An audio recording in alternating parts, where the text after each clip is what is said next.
سلام دوستای گلم، امیدوارم که عالی باشید. یکی از پارک‌های وسیع و قدیمی شهر مشهد پارک جنگلی وکیل آباده که به اون باغ وکیل آباد میگن.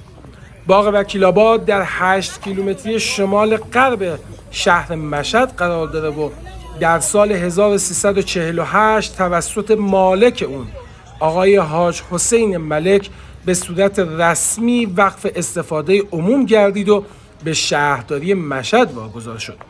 این باغ زیبا قدمت زیادی داره و به خاطر دارا بودن انبوهی از درختان کاج و چنار و سرو و قرار گرفتن اون در دره باصفا و خوش آب و هوا و همچنین نهرهای متعددی که در این باغ جاریه مورد توجه ساکنین شهر و مسافران همیشه قرار میگیره.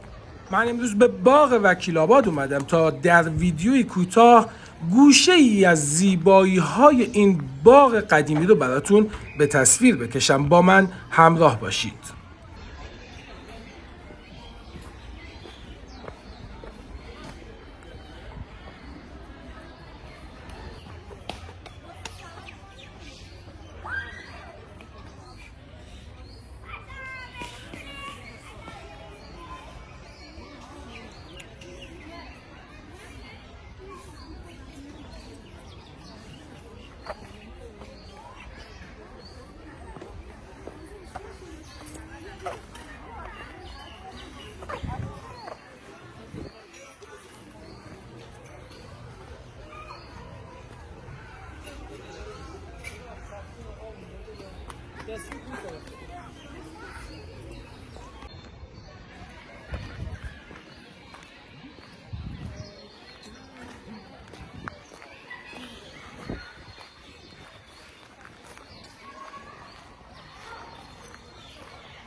ممنونم که همراه من بودید. امیدوارم از این ویدیو خوشتون اومده باشه.